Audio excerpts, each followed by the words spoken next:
Hi, I'm Jenny Rushmore of Cashmerette, and today I'm going to be showing you how to sew the Ardley pants, which are knit pants from my book, Sewing the Curve. So the Ardley pants are a great first pants option to make. And I know that when you're a beginner sewer, like making pants can seem very, very intimidating. But I promise you, these are about as simple as you can get, but they'll also look pretty stylish. So the Ardley have two views. So view A is this lovely red sample we have here that you see in the books. So the Ardleys are made out of a knit fabric. I'll take you through in a minute like how that works. They've got the option for these diagonal slash pockets, they're known as, which nice deep pockets, keep an iPhone easily or whatever you have around the house. So that's an option. We're going to be learning how to do that. And this is a feature that's in a lot of sewing patterns. So by learning to do that, you're really getting ahead. You'll learn how to make the legs and put them together at the crotch, how to hem the pants at the bottom, and then how to install an elastic waistband that looks like this. It has top stitching, and then also it has the option to put a cord in as well to make a nice little drawstring. Got some aglets on the end of the cording here. So that's view A. So this view is a bit more like athleisure pants. Or you can go really simple with view B. So fundamentally, these are the same pants, and these ones are in a fantastic tiger print. But basically they're just simpler. So there's no pockets, and we don't do the drawstring and the buttonhole at the front. So if it's your very, very, very first ever pair of pants and you want the simplest thing possible, then view B is for you. So in making the Ardleys, you're going to learn how to sew knit fabric, how to make those diagonal pockets, how to sew a buttonhole, because where the cording comes out on view A is a buttonhole, how to sew the elastic waistband, and how to hem knit fabric.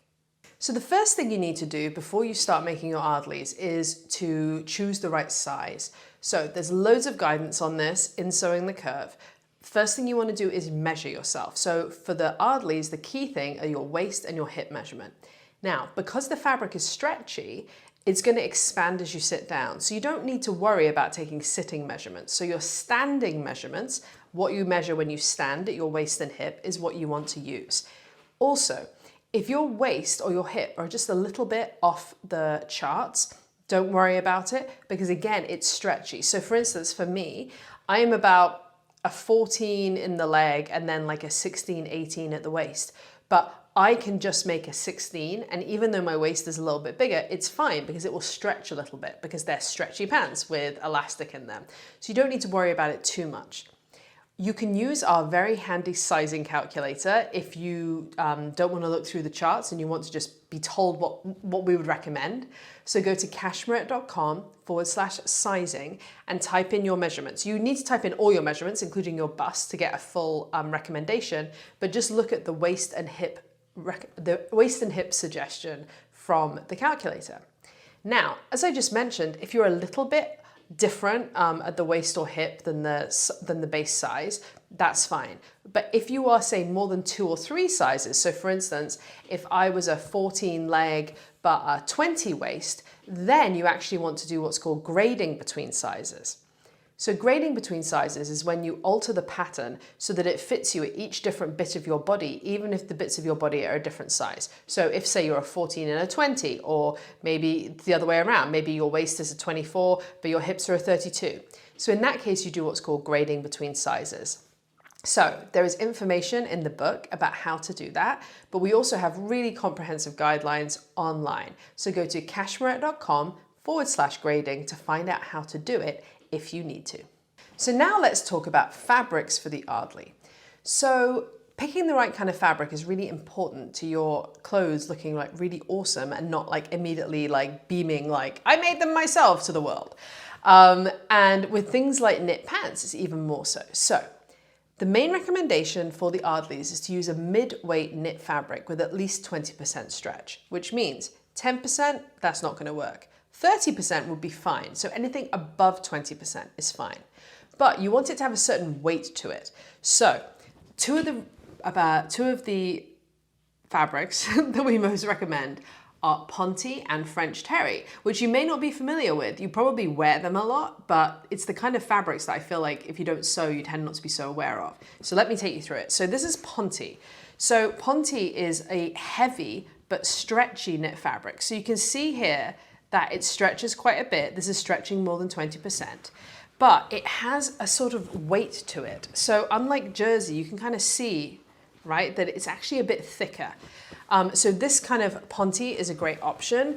Most Ponte is either polyester or rayon, but they feel very different depending on how they're made. So it's worth getting a feel for that. So another option is fleece. So this is a kind of fleece that we have used for some of the samples. Now, it's sort of a funny one because fleece can mean various different things. So it's not like a fleecy blanket, but what it is here is, as you can see, it's a knit, and on the back, it's basically a soft fabric on the other side. You can also use French Terry, and sometimes that has like loops on the back. The only thing you want to make sure if you're using these kind of fabrics is that they have decent recovery. So what that means is when they're stretched, that they ping back.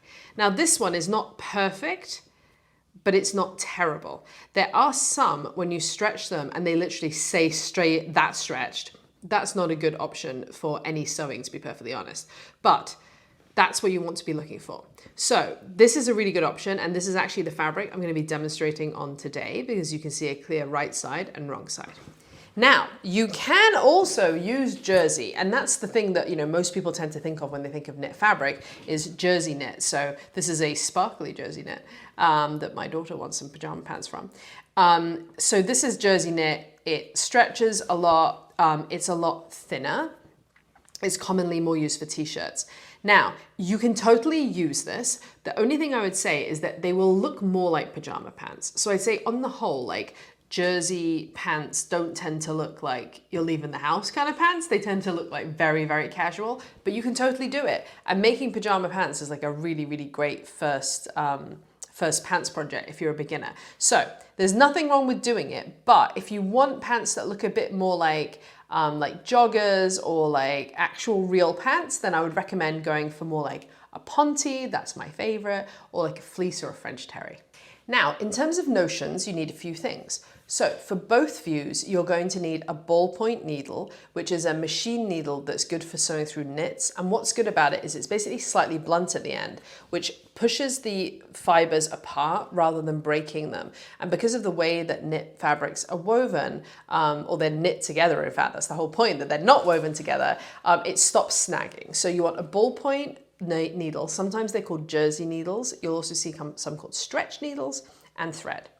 Then you need 2-inch wide elastic. So you don't need an entire reel. We just happen to have this because it's our studio. But you want 2-inch wide elastic. The thing you want to make sure is that when you stretch it out, it pings back. And ideally that it doesn't get narrower when it stretches. So there are different kinds of elastic. Some will get really narrow when they're stretched, and that is not ideal for any clothes. And also some of them don't have good recovery. So you want something with perfect recovery. So this is great 2-inch wide elastic. You can theoretically use slightly narrower elastic. So say you have like 1 3/4 inch elastic. It will work. It will move around a little bit in the channeling. But what you can't use is wider elastic because elastic can't really be trimmed along this way. So 2-inch wide elastic. You also need a safety pin or a bodkin, which will help you get the elastic through the channel. So this is a bodkin. I'll show you in a minute how it works, but basically you put the elastic here, you close it, you slide this ring along, and it holds it, and then you use this to pull it through the channel. So I'll show you later. You don't need one though. A safety pin will also work. This is just a little bit easier. And then you need a tailor's ham. So this is going to help us with pressing or a rolled up towel. Now for view A specifically, so that's the one with the pockets and the cording, you need a few other things. So you need the cording. So this is like the drawstring that goes through. So we recommend 1/4" cording, which is this type. It comes in lots and lots of colors. I find that Etsy is often a really good place to find it. You can even dye it to the color that you want. So this kind of cording is great. Now, theoretically, anything else that's similar to this could work. So, you know, you can make your own from bias tape if you want, or really like anything that's like a string, like a shoelace would work, right? Like anything that's like a cord that goes around. You're going to need a little scrap of interfacing, which we're using to reinforce the buttonhole. So literally just like a tiny piece of fusible interfacing. Then you need something to open your buttonhole. So I recommend personally using a scalpel, and this is what I'm going to demonstrate with. But you could also use a buttonhole chisel, which is this, which you use with a mat to open a buttonhole. And then finally, if you want to, you can use cord stoppers known as aglets on the ends of your cords. So let me just get this. So I have them on this sample here. And this is what they are, this metal piece. Sometimes they're metal, sometimes they're plastic. What I like about these is that it really elevates it into looking more ready to wear, right? I feel like, I don't know, for me as a beginner, if I saw this on someone's clothes, I would never think for a million years that they made it themselves. But it's super easy. You basically simply slide this piece onto the cord, knot the end of the cord, and then pull it over and it covers the knot. So optional, you don't have to have it. You can just knot the cording, that's totally fine. But I think it elevates it just a little bit. So once you've chosen your size, you want to get your pattern ready for cutting out your fabric. So there's a couple of different options. There are print patterns at the back of the print version of Sewing the Curve. Now those are overlapped pieces and they're on both sides of the paper, which means you need to trace them. So there's a little guide at the back of the book on how to do that, plus a link actually to a video of more guidance on how to do it. So if you're taking that approach, you need to trace your pieces off first. Or you can use the downloadable digital pieces. If you're doing that, there are two different files. There's a print at home file, which you print onto A4 or letter paper, and then you cut two edges of the paper, stick them together and make your own pieces. Or you can use the A0 version, and that's one that you can send off to be printed at various copy shops and printers that will do that for you. So you need to get those ready, and then let's have a look at the pieces. Okay, so let's take a look at the pattern pieces. So there are only a couple of pattern pieces for the Ardleys, and if you're not using pockets, even less. So we start with the front leg. Here it is, and it's a bit of a big piece, so I'm just gonna gently slide it down so that you can see it on the screen here. There we go. So this is the front leg, and you are gonna cut two, and you cut one way up and one the other way up because you want a reflected pair. If you are sewing view A, then you're actually going to cut along this line. So I just folded it like this when I cut, so you can do that. And then that way I've actually retained that piece in case I want to sew view B in the future. There are length and shorten lines in two places, here and here. So if the rise is too long or short from you, so that is the point from your crotch sort of to your belly button, or like that line. If that's too long or too short, then you can lengthen or shorten here. And if the leg part is too long, which it could be and or with the rise, then you lengthen or shorten at this line. So you're going to have two front legs, and then you are going to have two back legs. So very similar looking piece. It just has a longer scoop because your bum is longer than the curve on the front. So those are your two leg pieces. Now for both views, you are going to cut the waistband. So there are two waistbands. They're going to have a side seam. If you are making view A, you're going to mark these buttonholes on. Don't worry if they rub off a little bit. You can always remark them again as you're going through the process. And then on both waistbands, you also want to mark these lines. So I'm going to show you in a minute how I mark those lines, but you want two of these for each view. And then if you're doing view A, you also need the pocket pieces. So there are two pieces that look like this.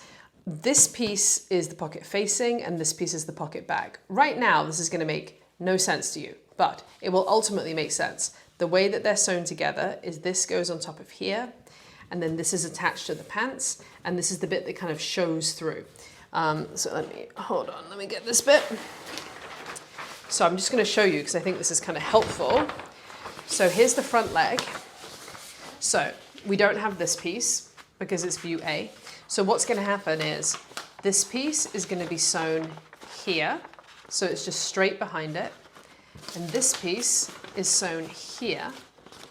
Hold on. And so it sort of fills that piece in, right? So it's where that would have been. So then you have a full front pair of pants, but now you have a pocket inside. So that's basically how they'll end up going together. But if that doesn't make sense right now, don't worry. I'm going to take you through all the steps. And in this sew along, I'm going to show you basically how to sew view A, which is the slightly more complicated one, but I will point out all the steps that you can skip if you're sewing view B. So the first thing you need to do is mark the markings for the top stitching onto your waistband pieces. So I've already done this one up here, and I'm going to show you how I'm going to do the second one. Now, one thing you're probably already noticing, you're like, ooh, what's this happening here? Well, this is very common when you are cutting and sewing with knits, is that sometimes the edges curl up a bit. It isn't inherently a problem. All it means is that you need to make sure when you are sewing them together that you're getting at the edge and that it's never actually getting sewn like pushed up. So it doesn't look as pretty as a woven that's going to sit totally flat, but don't worry, it's totally fine. It will work. So I've already marked this one, I'm going to mark this one. Now, there are various ways that you can transfer markings to the fabric, but I'm going to tell you, when it is a straight and parallel line like this, the easiest thing to do is simply to measure how far away from the edge it is and then use a ruler to transfer it rather than trying to like mark through or do things like that. So in this case, I'm just going to say, okay, how far up is this first line? I'm going to measure it.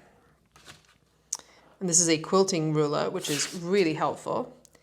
And so I can see that the first line is 1 inch and 1/8 up from the bottom. So I'm going to come up here and then I am simply going to measure up that 1 inch and 1/8 from the bottom. And I'm going to mark it on. Now I am using, this is a chalk liner.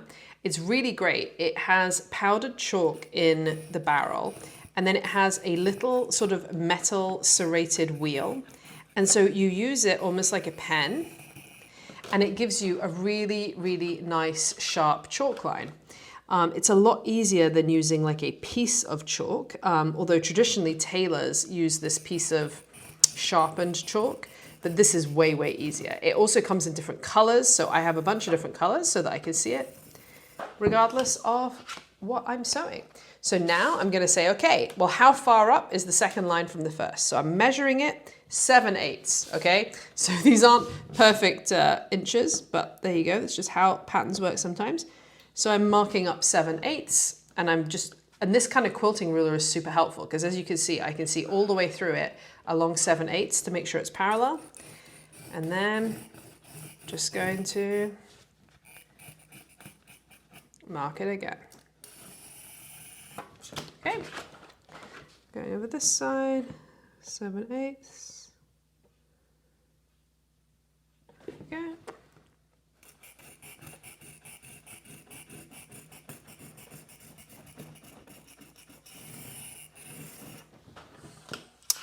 There we go. So those two lines are marked. Now, the front waistband needs to also have these buttonholes marked on it. So I actually already did the first one that I made. I made this the front waistband. And so in this case, what I did is I just lined it up. Hold on. I lined it up like this. And then I'm like, okay, I know that these markings need to be between the two lines. And I literally just went straight down and did a mark here and a mark there. So again, this is a way, like it isn't the classic way you'll be taught how to transfer markings, but when you have long straight lines and they're parallel to an edge, this is actually the easiest way to do it. So the first thing we are going to do in terms of sewing is prepare for view A to put the pockets in. If you're doing view B, you skip this point and I will show you when we restart. But basically in view A, we're going to add the pockets. And what it does is it kind of fills in this missing corner on the front leg. Whereas in view B, it's already filled in because you cut it over here. So I've got the front leg here and I have the matching pocket facing, which is piece number 2. Now you can tell it's matching because you see this diagonal line here. So it's going to match the diagonal line on the facing, but they have to be right sides together. So they're asymmetric. So the pieces are symmetrical. So there's 2 and they reflect each other. So you need to make sure you have the right pocket facing. It needs to be wrong side up here, right sides together. So you simply line them up and these lines should totally match up at the edge. And as I said, because the fabric curls a little bit, you can just push it up a little bit so that it matches. There we go. So we have them right sides together and I'm going to pin along the edge here because this is where we're going to end up sewing.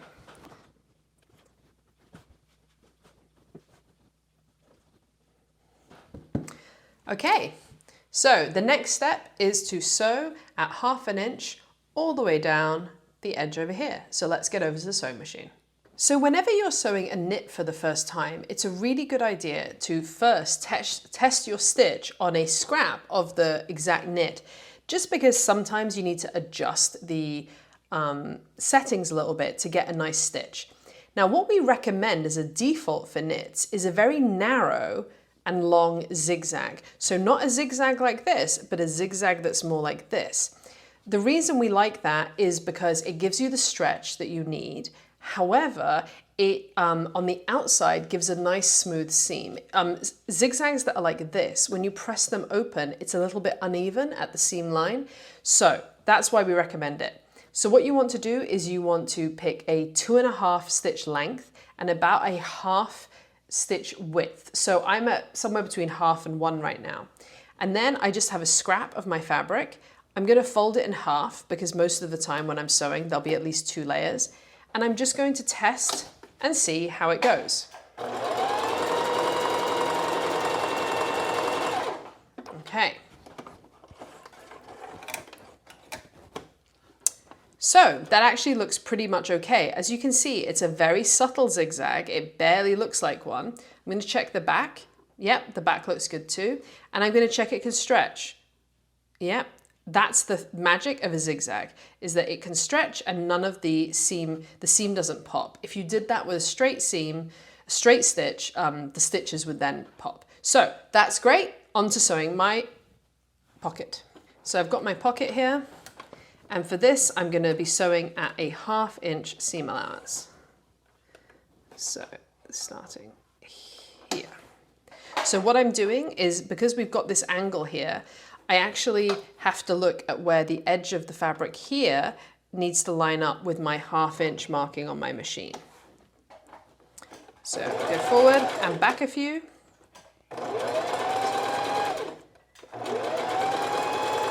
Go along. If you have a walking foot on your machine, that can help with sewing knits, but you don't need one.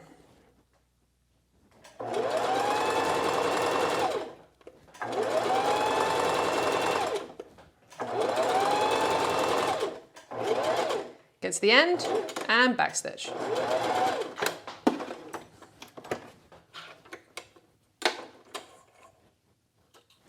And there we go. That seam is sewn. Okay, so that is now sewn there. So what we're now going to do is we're going to flip the pocket facing away from the leg over the seam allowance and press that seam. Okay, now we're going to flip the whole thing over and I'm going to fold this over again. So I'm going to fold it to the inside now, and as you do that, you want to roll it so that the seam is ever so slightly to the wrong side. So instead of being on the very, very edge, it's a tiny bit towards the inside. You want to make sure that the top edges are lining up. It will line up more or less around here. And now I'm going to press again. Okay, so now hold the edges and carefully flip it back over to the right side. And so what you should now have is sort of a finished diagonal edge here. and you can't see the pocket. So especially if you're using a contrast for the pocket, you won't be able to see it. Now, what we're going to do is we're going to top stitch this edge. So first thing we need to do is pin it down so that the pocket facing isn't wobbling about. So you want to make sure it's flat underneath, and then I'm just going to pin it in place so that it doesn't wobble. So I'm pinning through both the layers, the front leg and the pocket facing. So if I turn it over, this is what it's looking like on the back.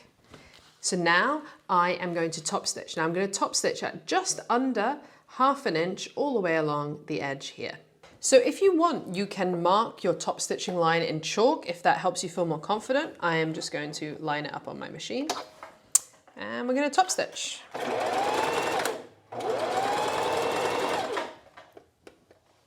Keeping everything flat underneath.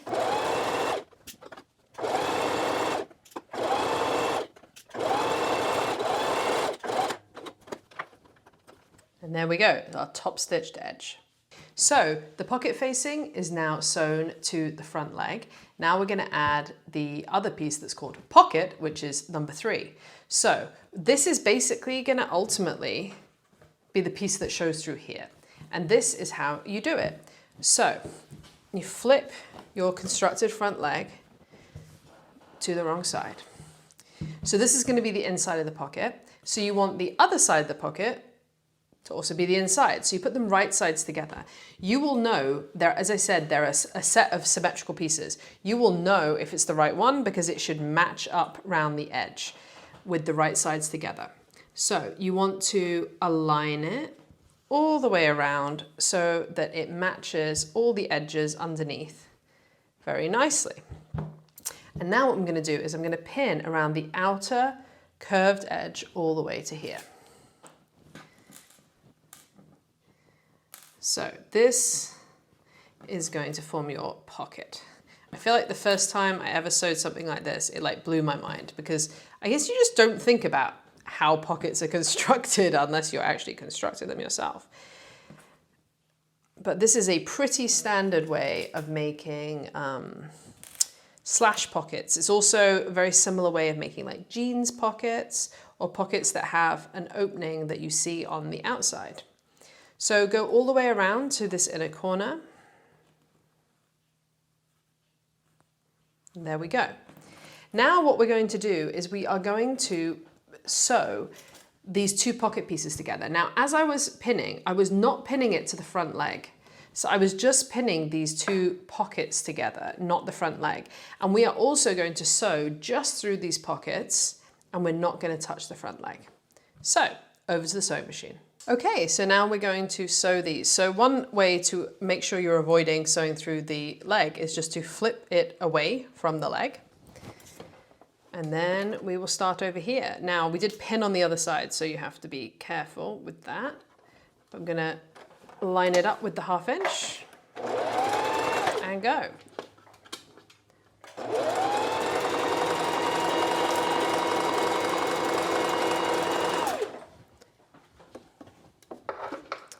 Stop and readjust.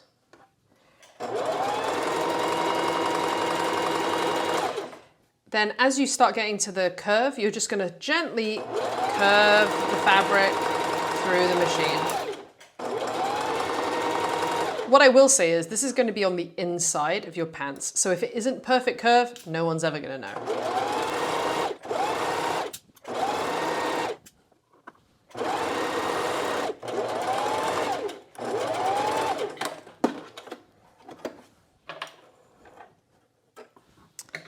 There you go, that seam is sewn. So I sewed these 2 pieces together, and then the next step is to finish the seam allowance around the edge. So I used a serger, also known as an overlocker, which is a really easy way to do that. But you can also use pinking shears, or you can do a zigzag, a wider zigzag. So I do like a 2x2 zigzag all around the outside. You can also choose not to finish the edges on a lot of knits because they don't tend to fray. So it will look a bit more professional if you do, but if you want to skip that point, you also can. So this is what it looks like from the wrong side. And if we flip it over, this is what it now looks like from the right side. So the final step before we jump into being all the different views at the same time is we are just going to secure the top here and the edge here so that it makes the next steps a little bit easier when you're sewing. So what you want to do is you want to make sure there's a notch here and it should match up more or less with the top of your fabric here. Now, if this is ever so tiny bit off, do not worry. It will basically be resolved as we're sewing. But you want to pin it together there, and then just in a few places, oops, sorry, I didn't even do that properly. You want to pin it through all the layers. There we go. And then you just want to match up through all the layers at the top and pin them together here. And you may need to adjust them a little bit. So I didn't do that perfectly. You want them all to be flat against each other. So there we go. It's kind of easy for them to buckle. So make sure that they're totally flat. There we go. So I've done that top and now I'm going to do the same down here. So I'm going to make sure all of this is totally flat. And there's less of an overlap down here. So now what I'm going to do is I'm just going to secure them by basting. So basting, you can use whatever stitch you want. To be honest, I'm just going to use the same one. The key thing is that it's going to be at about 1/4 inch seam allowance and not at 1/2, because we want it to be inside the seam allowance. We're just doing this to keep the pieces together at the next steps. So I'm going to sew just across the top here at 1/4 inch and down the side at 1/4 inch. So I'm at the machine and I'm just going to be doing the basting stitching here. So I'm going to go, it doesn't matter if you start slightly further along here, the stitch is not going to be visible. You just want to make sure the whole edge here is secured. And you actually don't need to backstitch because it's just basting. Make sure it's on the edge.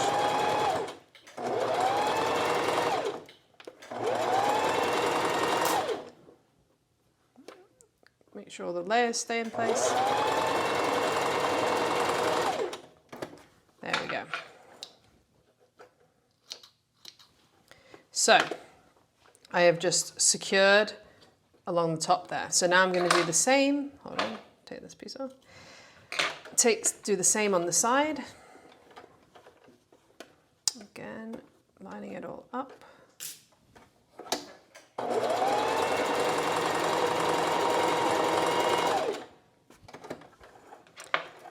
And there we go. Done the same thing there. So we have a finished front leg here with a nice pocket.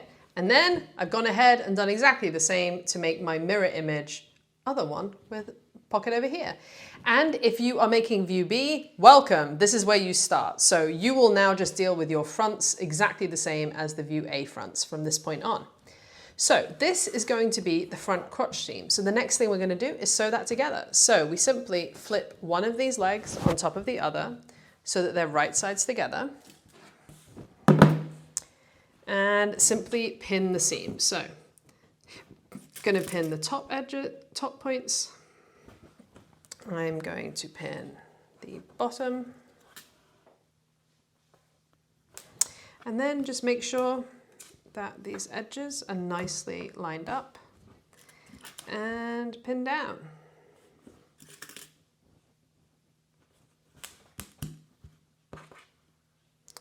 Just want to make sure one isn't slipping behind the other, which is kind of what was happening there for a second.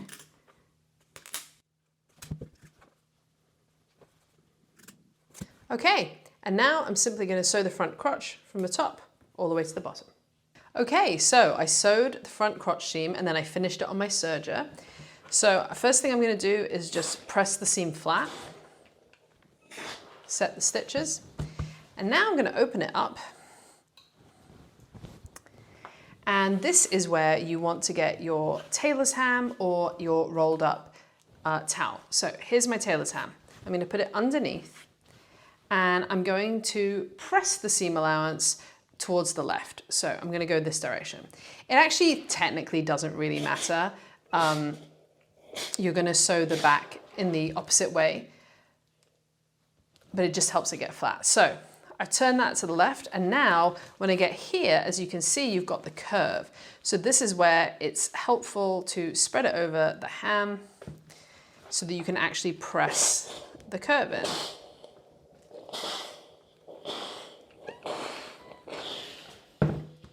Okay, now I'm going to turn it over and I'm going to press it from the front. Now, depending on your fabric, so make sure the seam allowance is still going the same way, so mine's going this way. Depending on your fabric, you may find that ironing your knit creates a bit of a shine, so you want to test that out before you start pressing. And if it does, then you use a press cloth on top. So I'm just going all the way along, pressing that. Okay. So look at this, it's beginning to look like pants. So these pockets always flip up as you're working on it. So now you have a front crotch seam. So going to repeat the same steps with the back legs, except for the fact that they don't have pockets. So I'm going to put those aside for a second. I'm going to get my back legs. So the back legs look very similar to the front legs, except this rise is longer and the extension here is longer because you have a lovely bottom. So here are the two pieces. So same for A and B, and it's the same as with the front side. I'm just going to flip one on top of the other and match them up here. Get my pins. And I'm going to start at the top and pin down. So I'm going to start at the top, sorry, tell a lie. I'm going to start at the top, then I'm going to go to the bottom and pin the bottom. This is generally the approach I take, because if you just start at one end and work your way along, you may end up uneven by the end. So I'm going to make sure that the edges are all nice and aligned here, and just pin along.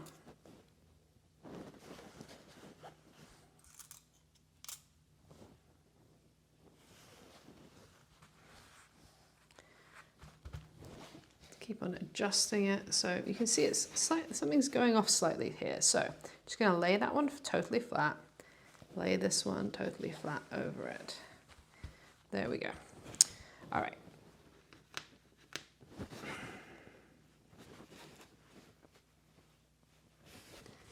Just pin all the way down.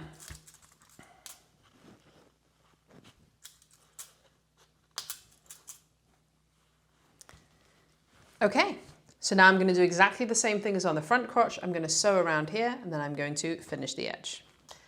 Okay, so I've sewn the back crotch and finished it. I'm going to first press it flat. And now I'm going to get the French press, not a French press, tailor's ham out. And this time I'm going to press the seam allowance towards the right hand side. So I'm just going to press it over with my fingers first. Press, press, press. Move it up. On the straight bits, technically you don't need a tailor's ham, but once you get around to these curved bits, it's really helpful.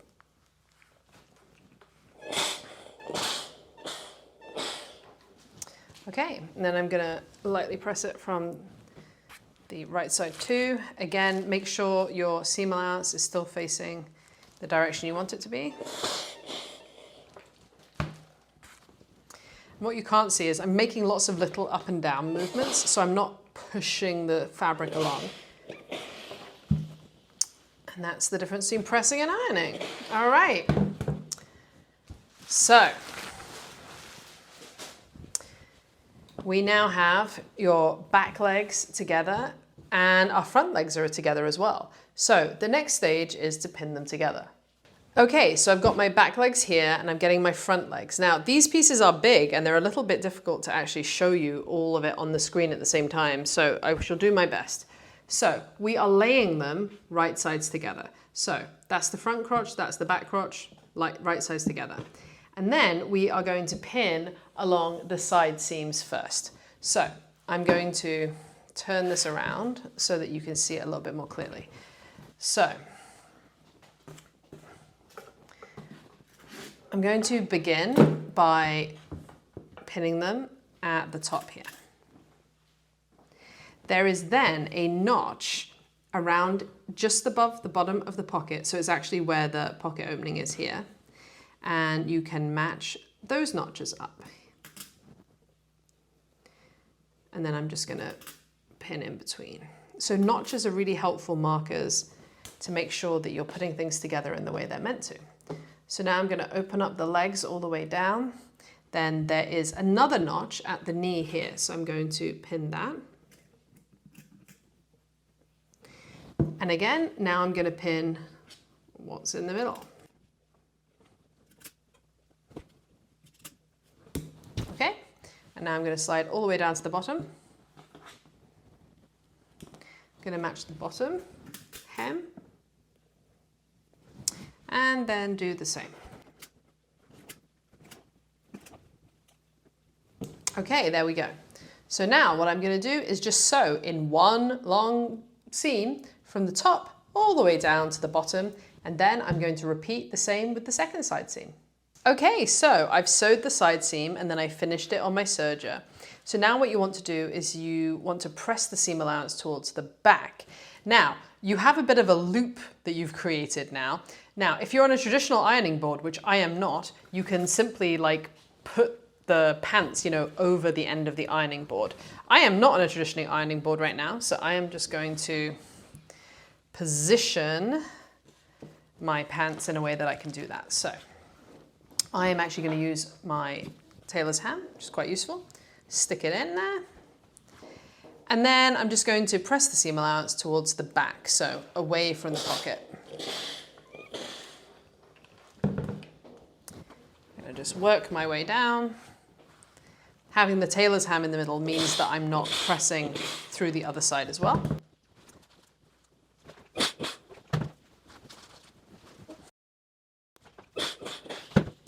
Okay. And I'm just going to do the last bit flat. So I'm just going to scooch it to the wrong side there.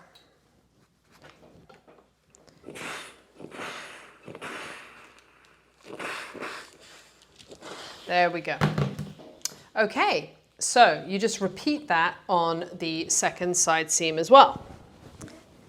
Now, what we're going to do is we're going to pin the inseam. So again, let me adjust these. So we have our fronts and our backs. They're now connected at the side seams. We have a front crotch seam and a back crotch seam, but what we have open here is the inseam.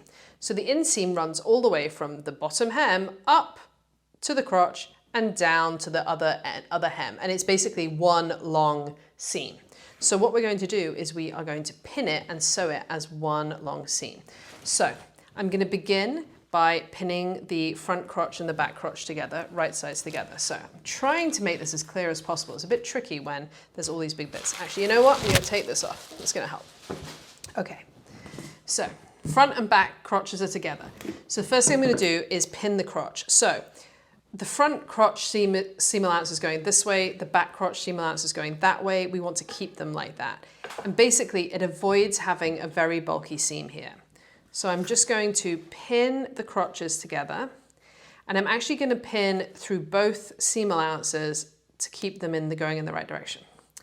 Then I'm going to go all the way along to the end of one leg.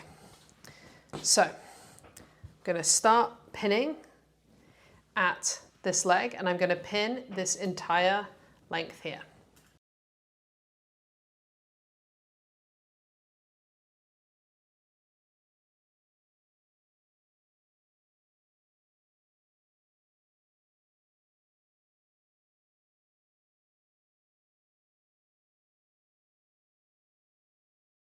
Okay, so this is now pinned. So it starts at the bottom of one leg, goes all the way down, crotch, and then all the way along here. So now I am simply going to sew that in one go, and then I'm going to finish the seam allowance. Okay, so I've sewed the inseam and finished it with the serger. And now you just want to press this seam also to the back. So at this point, the leg is going to be too small for you to get around your ironing board. So what you can just do is basically just shift the seam over a little bit. Make sure underneath you're not on top of the other seam, so the other seam's over there.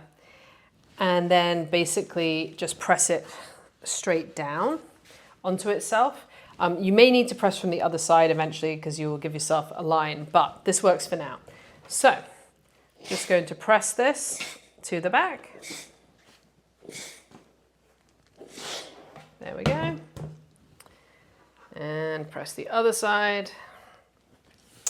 You can get what's called a seam roll, which is basically looks like kind of a long sausage of either looks like a tailor's ham, or you have them that are fabric around a stick, and you could actually use those. You stick them up the trouser leg or up a sleeve and you can use them, but they're nice to have. You don't need to have them. Okay, so the main body of your pants are now done. So next step is adding the waistband. Okay, so we have our 2 waistband pieces. They are marked with the lines. And because I'm making view A, I've added the buttonholes here as well, the buttonhole markings. So I'm going to go ahead now and do the buttonholes for view A. If you're doing view B, you can skip ahead of this part. So what I want to do is add a bit of fusible interfacing to the back of the buttonhole area, just because it tends to stretch out, buttonholes tend to stretch out knit fabric, and you want to give them a bit of stability. So it's just a scrap, it's fusible, so it's got the glue on one side and it's just fabric on the other side. So I want to put it over these buttonhole markings, but on the other side.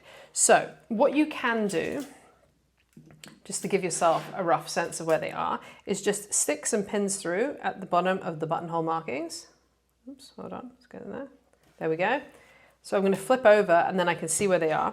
And I'm just going to place my interfacing there. I'm going to take the pins out. There. Okay, now I'm going to get a press cloth. I'm going to be a daredevil and just do this on the table, but it will be fine. So I'm putting a press cloth over there.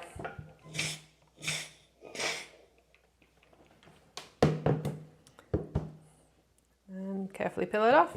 And there we go. So we now have a reinforced area that isn't going to stretch out when we do buttonholes. So I already marked the buttonholes on previously. So the next thing is to go over to the machine and sew them. Okay, so anytime you do a buttonhole, you want to start by testing on a scrap, because sewing machines can be a little bit inconsistent and you want to make sure it's all working for you. So the first thing you're going to do is set up the right settings on your machine. So each machine is slightly different. I'll show you how this one works, but ultimately you do want to get your manual to check how yours works. So the first thing I need to do is select a buttonhole stitch. So I'm going to turn it to there. And then you want to select your stitch length. Now, stitch length for buttonhole is usually very short, but you can actually see on mine, it's telling you that you want to be around here. Now, in terms of the width of the buttonhole, that is a bit up to you, but usually you want it pretty high. So this is something where, again, you can test it. If you don't like it, you can change it. But I'm going to put mine up to 5.5 here. Now, the next thing you need to do is you need to have your buttonhole foot. So there are different types of buttonhole foot, but they tend to look roughly like this. This bar is where it will be put into the machine. Now, if I was doing a traditional buttonhole that had a button in it, I would put the button here, and that's what determines the size of the buttonhole.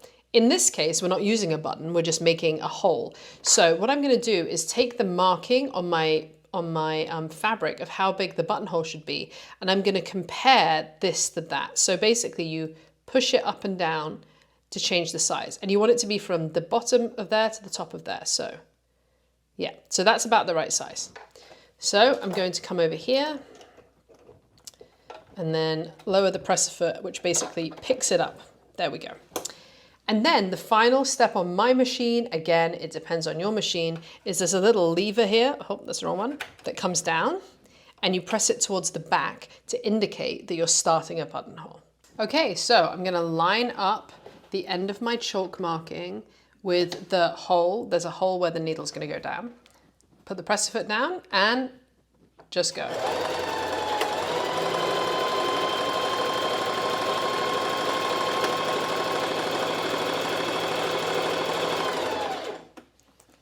Okay, lift it up.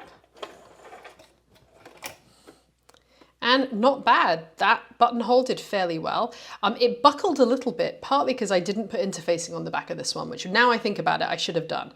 But you can see it's really not a bad buttonhole. It is a bit more difficult to do buttonholes on knits than it is woven, but that's where the interfacing is helping. So basically, that's acceptable, it's the right size, it's more or less the right length. Actually, it's a tiny bit too long, so I'm just gonna do that.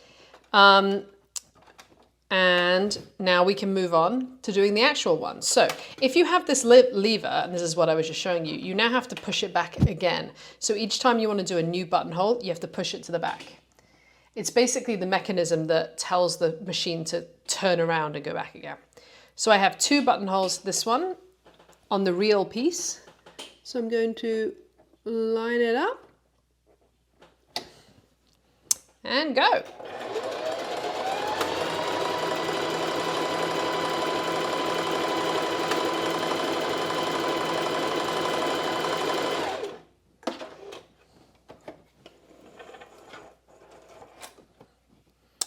Not bad, that is a pretty good buttonhole. And as you can see, it's more even and more flat because the interfacing was on the back. So that's like a little demonstration of why the interfacing is a good idea. So now I'm going to do the other one. I'm going to push this towards the back again. Oh, hold it on. There we go. Okay.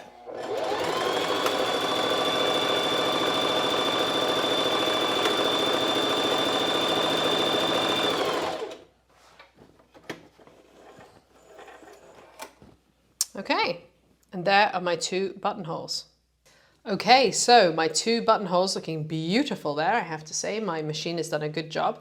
So I have trimmed off the extra threads on the front and the back, and now I just need to cut them open. So I recommend using a scalpel because I just find that you can get a very, very accurate cut down the middle of the buttonhole. So I start at the top, go to the middle, and then I flip it around, start at the top, and go to the middle. You do need to use some kind of cutting mat if you use a scalpel. So there you go, there's my little fingies. So those are our buttonholes which are ready for our cording. If you don't want to use a scalpel, another thing you can do is use a buttonhole chisel. Basically, you put it on the buttonhole and then you push really hard. But personally, I find scalpels just work better. So we have our front waistband and our back waistband. If you're making view B, they are exactly the same. And if you're making view A, there is buttonholes on one of them. So now we are going to sew these together, right sides together. So we're going to put one on top of the other and pin at the ends. Now, what you do want to make sure when you're doing this is that the marks are on the same side. So it's asymmetrical. So you want them to go together so that ultimately these lines are going to join up too. And if your lines have like rubbed off your fabric by this point, don't worry. Simply draw them back on again now. I'm using chalk, which has a slightly higher tendency to rub off. I like it because it also never stains the garment, or at least it hasn't in my experience.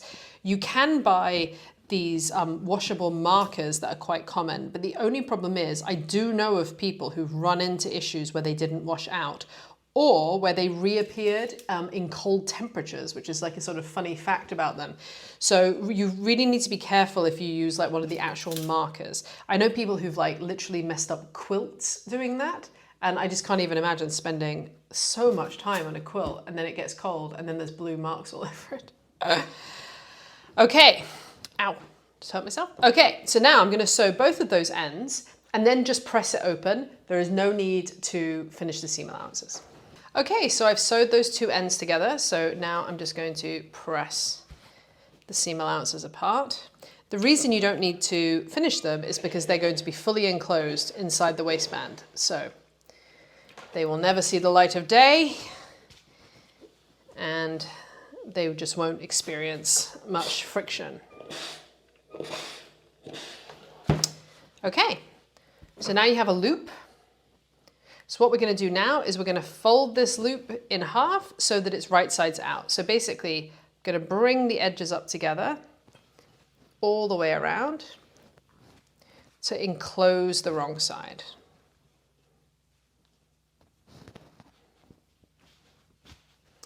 And if you're doing view A, then you'll see the buttonholes on one side. So what I'm going to do is I'm just going to press this in sections to make sure I'm pressing it totally in half.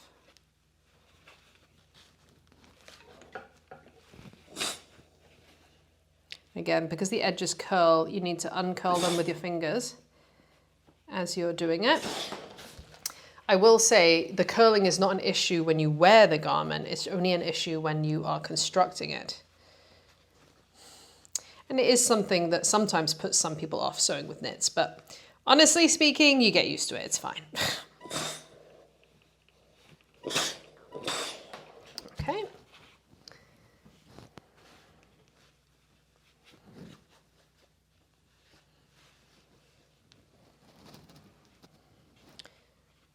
Just continuing to go around in sections.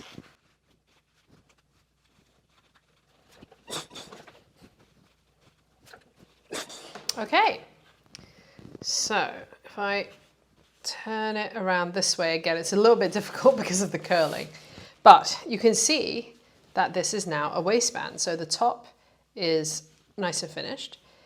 The edges are curling, but we're going to deal with that as we connect the waistband to the pants. So let us pin it to the pants. So to do this, you need to turn the pants right side out. Now, if you are doing view B, then the waistband is symmetrical. It doesn't matter what you do with it. But if you're doing view A, you need to make sure that the buttonholes are going to end up on the front and they're going to end up centered with the crotch. So you want this notch that's between the two buttons to be aligned with this front crotch seam. And you'll notice if it isn't. So that's the kind of thing that's important. So if you're doing view A, I would suggest laying them out like this so you can intuitively see like, okay, yeah, that's how that goes on. And now flip this over so that it's right sides together. And before you do anything else, just pin that front crotch. Okay, now we know it's the right way around. So now what you have to do, you sort of flip the loop so that you can then pin the loop of the waistband all the way around to the pants. So next thing I'm going to do is pin the side seams. So if you are pinning a waistband onto pants, it's always best to do it in sections. So I've done the center front.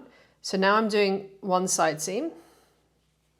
And now I'm going to go over and do the other side seam. So I'm matching the seam that's in the waistband with the side seam, not the pocket seam, the side seam. Okay, so I've got 1, 2, 3 pins now. And now I'm going to do the same with the center back. So there's a notch there as well. You want to match this notch up with the back rise. I'm just kind of doing this upside down and inside out, but there we go. Okay, so now the quarters are done. So now what you can do is pin the remaining fabric. So we've got lots of curly edges here. So this is where you do need to spend a little bit of time making sure that you're bringing them all up together, because when there's lots of them, it's easier for them to like go a bit squiffy in the sewing machine. That's an official sewing term, squiffy. And what I find is that pinning it really close to the edge of the fabric helps control that curling. And this is a time when you might want to do more pins than usual. So I'm generally, just use as many pins as I feel like. It's usually not that many. But in this case, you want to use a lot.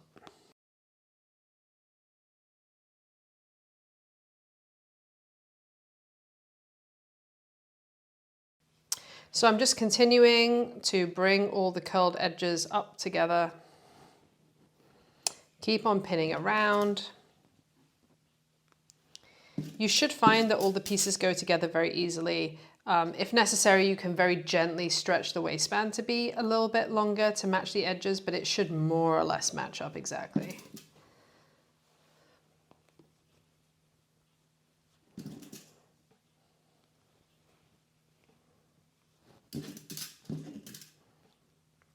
Okay, so that's the front pinned. Let's go around to the back.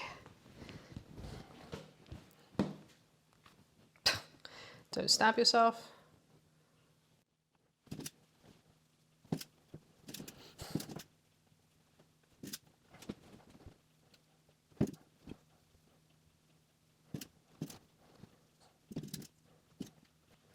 Okay, so a lot of pinning, but we got there. So it's pinned all around. Now what you're going to do is you're going to sew in a loop, but you are going to leave a gap of 3 inches towards the back.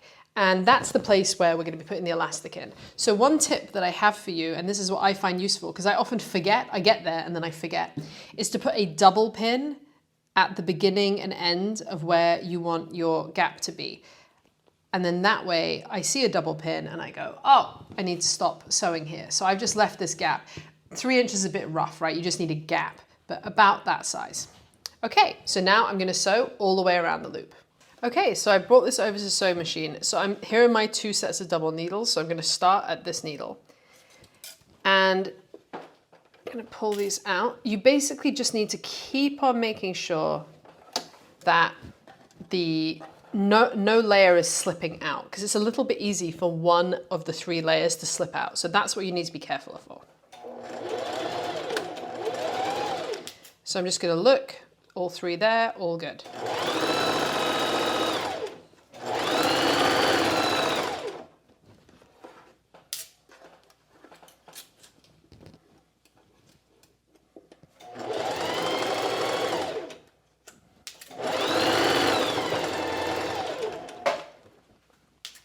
Okay.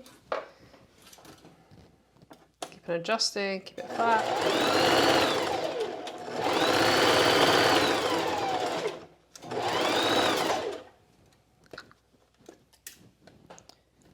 And if you feel something a bit, okay, so what I'm feeling there is the pocket underneath. So I'm just rechecking that's all flat.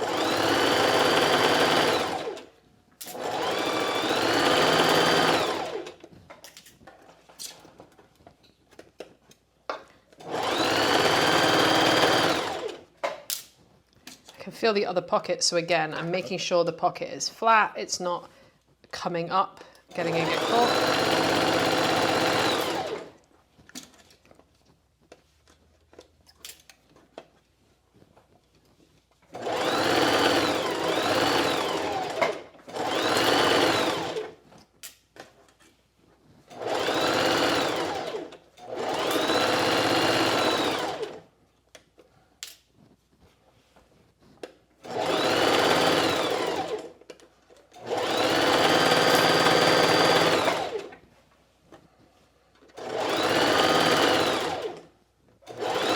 Okay, and then I'm coming up for my 2 pins, so that means this is where I'm going to end.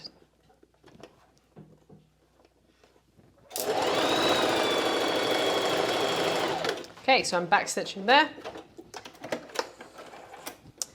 And now one thing you want to do at this point is turn it over and just make sure that you caught the edge all the way around, because occasionally one piece will slip out and you didn't catch the waistband, but that all looks good. Okay, so I've sewed the waistband on. There's still that gap at the back, and the seam allowances aren't finished yet, but we're not going to do that right now. We're going to wait until we have inserted our elastic. So you need to cut your piece of 2-inch elastic to the length that's in the instructions. So I've done that. And then you want to secure one end of it either to a bodkin or a safety pin. So this is a bodkin, which is a useful tool if you're going to be doing a lot of sewing.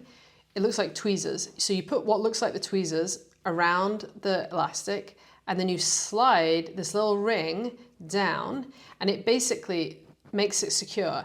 And now you can use this bit to bring it through the waistband. But you can do the same thing with a safety pin. I will say these occasionally slip, whereas safety pins don't, which is a bonus of using a safety pin. Okay, so what you're going to do is you're going to find the hole in the back. Okay, so here's the hole where you didn't sew the waistband. Now, what's confusing? What you want to do is you want to go between the waistband layers. So you're not sticking it here, because that will go straight through. You're sticking it inside here. And you literally just insert it in and then start. Now, I have to confess, this makes me claustrophobic. This is like one of my least favorite bits of sewing. If I could just get someone to do this for me every time, that would be great. Bodkins help a little bit, but I don't know. There's some feeling of constraint I don't like when I do it. But we're going to pull it through. Now, at a certain point, the other end wants to come in and you don't want to lose it. So as you start to get towards the end and get around the circle, and so for now, don't even worry about it being even. You just want to get the end of this elastic all the way through. Did you see it just went through a buttonhole? You don't want it to come out through the buttonhole. And it's going to be slightly trickier when you go past seams. So just keep on easing it through. So what I do is I basically push the bodkin a bit, hold it there, and then pull the fabric over the elastic. That's how I tend to do it. I'm sure there are different ways of doing it. So I push the bodkin through, scrunch it up a bit, and then pull the fabric over the elastic. Okay, I'm beginning to get to the end. Now, one important thing is not to get this twisted, which is actually quite easy. I will say, in big elastic, it's easier not to twist it. It's tougher in smaller elastic. Okay, and then I'm starting to get close to the hole where it came out in the first place. And I still have a long end of the elastic, so... That's what can happen, guys. Okay, the good news is, I think I'm close enough to get the elastic. But if you're not, you have to redo it again. So this is one of the annoying things about, there we go. See, I've got it because it was close enough. So that's the downside of a bodkin. It can come off more easily. Okay, so there we go. So this looks really weird right now, but the elastic has actually gone all the way through. And I just want to make sure that it's not gonna slip. So I'm just gonna temporarily put a pin through the two ends, if I can. Oh, I'll tell you what, a strong elastic that is. I know, I can't put a pin through the two ends because it's too strong. Okay, so what I'm gonna do is just distribute the elastic into the waistband a little bit more, because right now it's scrunched it up into like a tiny, tiny, tiny circle. Okay, so what you are trying to avoid is the elastic disappearing altogether into the waistband, but I'm trying to get it to be a bit more even. So I'm just basically pulling it through. Okay. Okay, we're getting close to that. Okay, now you want to make sure that the elastic didn't twist. So we're gonna put the elastic, unlike with most sewing, you're actually on this one just gonna overlap it and sew it one on top of the other. So I'm just holding it there and making sure, yeah, so that isn't twisted because the elastic's going the same way all the way around. Okay, so there you can see what I mean by we've distributed the fabric over the elastic a little bit more. So now we need to sew these two ends together. So as I already mentioned, you actually are going to, hold on. So this is the other thing. You need to make sure it doesn't twist in the channel. There we go. So we've got our two pieces of elastic coming out here. We want to place one on top of the other one. So not, as it were, not right sides together. So on top of the other one, and you overlap them by about 1/2 inch. And then I'm going to sew them together at the sewing machine, pull them out a little bit. And I'm just going to go backwards and forwards with a zigzag across here. Okay, so I've got my two pieces. I've made sure they're in the right way, overlap them by 1/2 inch, bring them over to the sewing machine. So you can just use a regular zigzag. So what I mean by that is I would go up to a 2.5 width. So it's 2 length, 2.5 width. So, hold on. Sorry, there's a little thread got caught in there. There we go. That. So I'm going to sew all the way over. And now I'm going to sew all the way back. So I'm going to put my finger on the reverse, all the way back. And now I'm going to sew all the way over again. And all the way back. And all the way over again. Now, as you can see, I did not do that very neatly. It doesn't matter. It's going to be inside your pants. All that's important is that that is now connected. Okay, so I sewed that elastic together. So now I'm just going to pull the pants and boom, the elastic is now totally inside the waistband of the pants. So The next thing we're going to do is just close up this gap where we put the elastic in. So literally just pin it together in exactly the way you did before. Oh, don't throw pins. Getting all the edges together there. And then I'm just simply going to sew the gap from there to there, making sure you don't sew the elastic. Okay, so I closed up that hole in the waistband and then finished this seam allowance.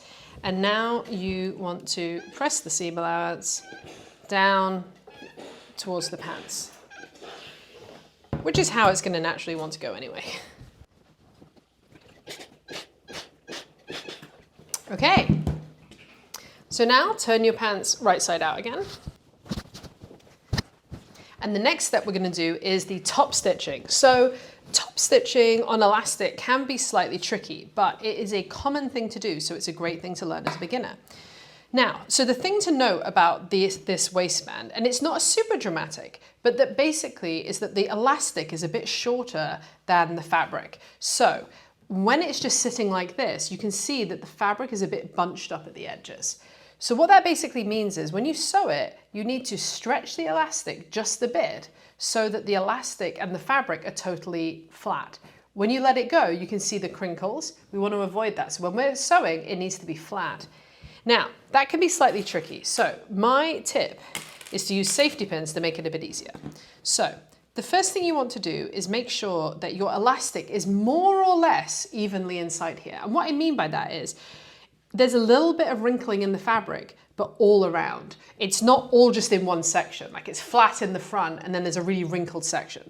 So you just want to make sure that it's more or less even. It doesn't have to be perfect, but more or less even. And if your top stitching lines have rubbed off, now is the time to remark them. So mine are still visible. They might not be so visible to you on the camera, but I can still see them, so that's good. So then I'm going to take a safety pin and I'm going to safety pin through the center front, through the elastic as well. Okay. And then I'm going to do the same thing at the center back and the same thing at the side seams. And what this does is it helps keep the elastic evenly in the channel. If it's not even, there is a tendency when you do the top stitching that the machine drags the fabric and you end up having sort of flat areas and then areas where there's tons of extra fabric being eased in. So by doing this, your machine is not going to be able to like push the fabric the entire way around the waistband and make it uneven because it's just working in sections. And again, I'm just checking. I just don't want bunched up in one place.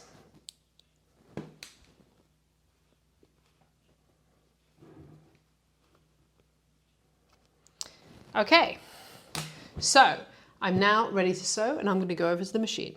So for the top stitching, we're going to change the stitch length. So we're going to go to a 2 long by a 3 wide, which is going to give us more of a traditional zigzag look. You want to start at the back because that's the area that's like least noticeable if you aren't like getting it ideally perfect at the beginning. But once you get around to the front, you'll be great. So I'm going to get onto the machine and I'm going to start just in front of one of the safety pins. And so what you can see here is that the fabric is buckling on the elastic, okay? So what you want to do is pull the elastic very gently until it's flat. So can you see, I don't actually have to pull very much at all. And you don't want to pull a ton because you're much more likely to break a needle. This is, I will say, a slightly hazardous stage of sewing where it's more than averagely likely that you're going to break a needle. So go slowly, wear glasses if you have them, and don't pull too aggressively. So I'm going to begin just by stitching and back stitching. And then I'm going to just gently pull. And one other thing you can do is hold it on the back of the fabric as well, and it helps the fabric go through. So I'm going to just gently, you can see it's going to flat there. Okay, I'm going to let go. Pull it gently, and I'm just looking to here. So I'm just getting it to there, flat.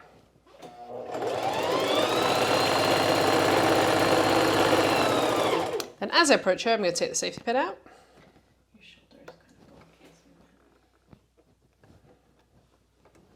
Kind of hard to get a safety pin off. There we go. Okay, so on to the next section to here. So now we want this piece to be flat. So just pull it, and again, I'm holding at the back as well.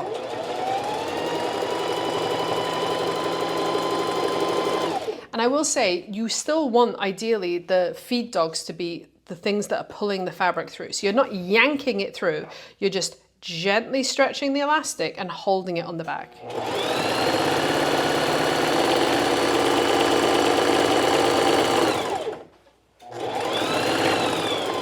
Okay, undo the safety pin again.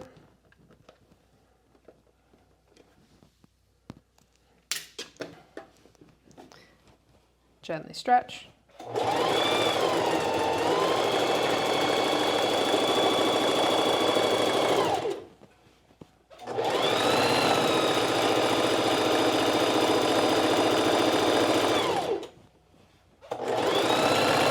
Okay, approaching another safety pin.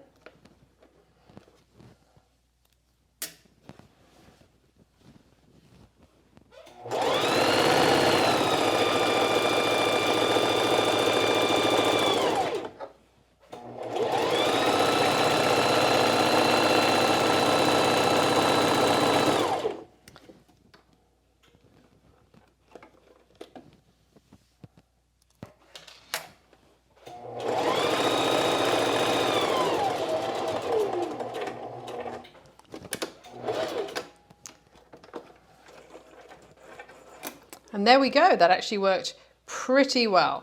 So, even stitching all the way around. And now I'm literally just going to repeat the same with the second line, and you are going to have to stretch it again. So you can't just sew straight over, you have to stretch again.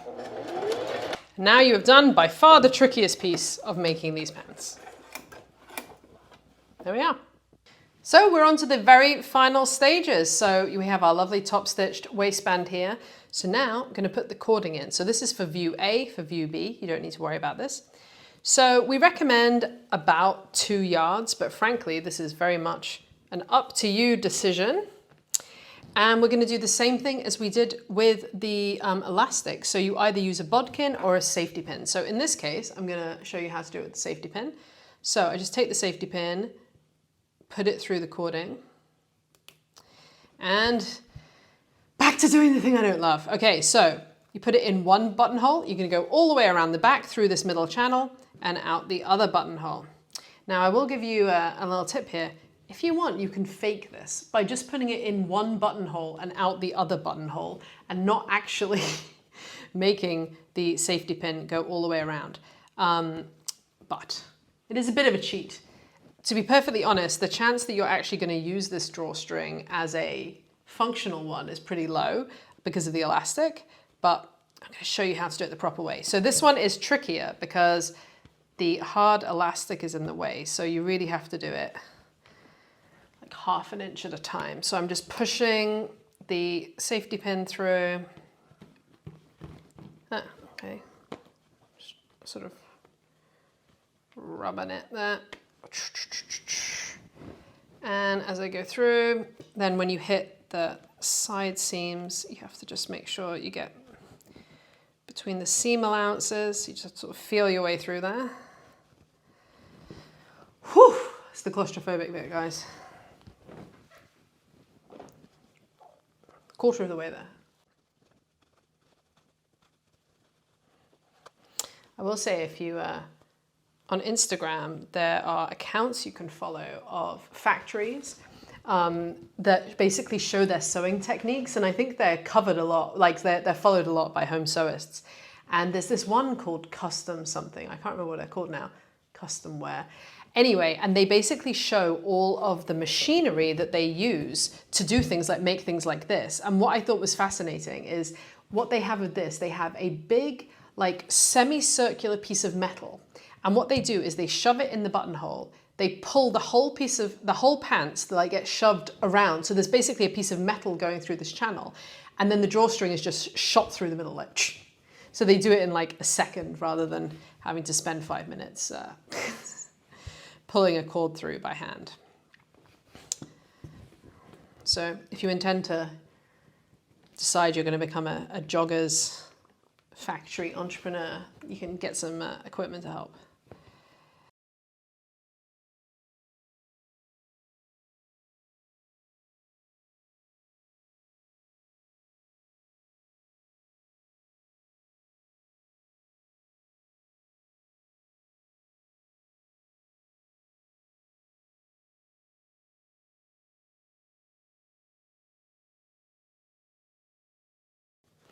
Okay, and finally, whew, my hands had to work out the other buttonhole.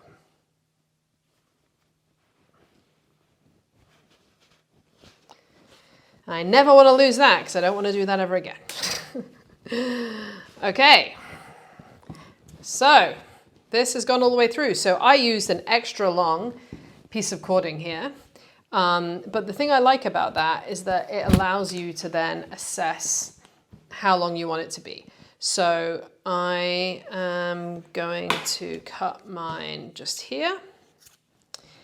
Now I don't have any spare aglets this time, so what I'm going to do is simply tie a knot in the bottom, which stops it fraying. And this is the kind of thing where it's like, it's a really nice way to just like make a slightly more fun jogging bottoms by like putting a different color in, or you could put like a neon shoelace in, or anything really that you feel like. Okay, so there are your beautiful View 8 Ardleys with the cording in and your top stitched waistband and your lovely comfortable pockets. The final thing is just to hem the bottoms. So to do that, I'm going to turn them wrong side out again. So I'm just going to get the leg of one and I'm going to turn it to the wrong side by 1.5 inches. So I'm going to roughly guess first. I'm pretty good at this these days. Let's see how I did. Oh, look at that. Wow, perfect. Perfect eyeballing. Okay. So you want to make sure it's even all the way around. And then which way is the back? Okay. And I just want to make sure that this seam allowance is still going the way it's meant to go, which is towards the back.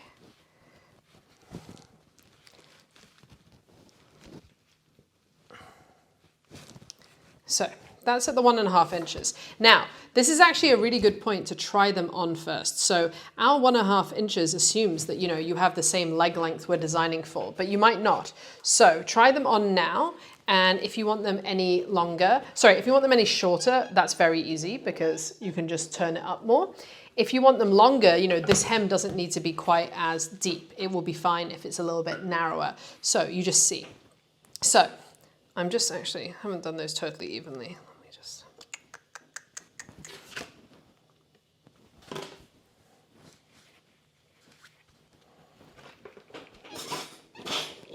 There we go. Okay, so we're going to top stitch them from the front, from the right side. So I'm going to pin them. I don't need to turn them the right way around, but I'm just going to make sure that my pins are on the right side. Now, you do not have to finish this edge because knits on the whole don't fray. And you don't normally have to do like a double turn hem in the way that you do with wovens. However, if you want to finish it or you think it's going to unravel, you certainly can. So, you know, you could serge it, you could zigzag it. The other thing, well, I'm doing this with pins, but Wonder Tape is this double-sided sticky tape, which is amazing for sewing knits. And what you do is you just stick the hem down and then you sew on top of it. And that's another thing I would recommend checking out.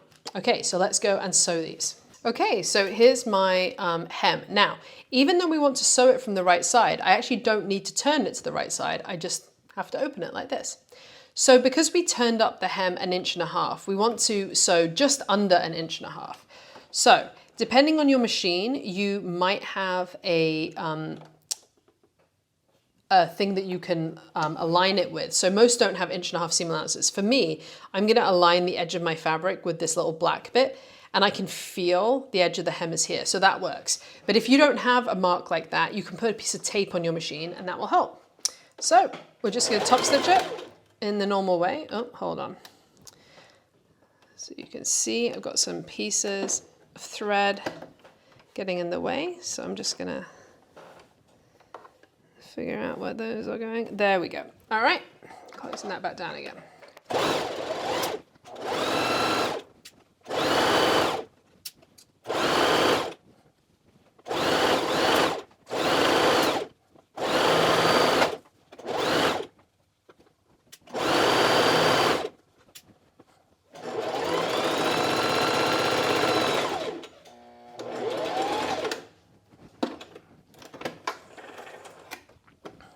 And there we go. There is our hem. So now I'm just going to repeat it on the second side. Okay, so I top stitched these legs and I'm just going to do the final step of pressing them.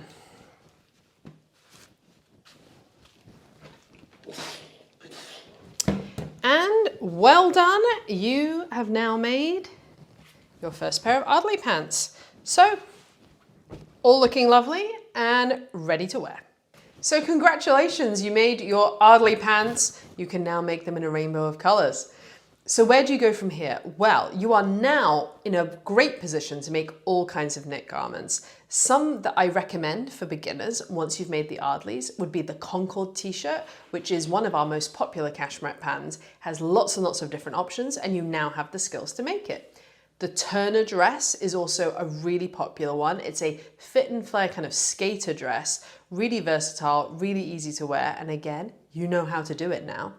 Or if you fancy a different type of knit pant, why not try the Belmont leggings? Leggings are the kind of thing, once you get one that works for you really well, they are so quick to make, so easy to bash out, and I'd actually say maybe even easier than making the Ardley pants. So those are all possible patterns you might want to check out. They're all available online at cashmerette.com.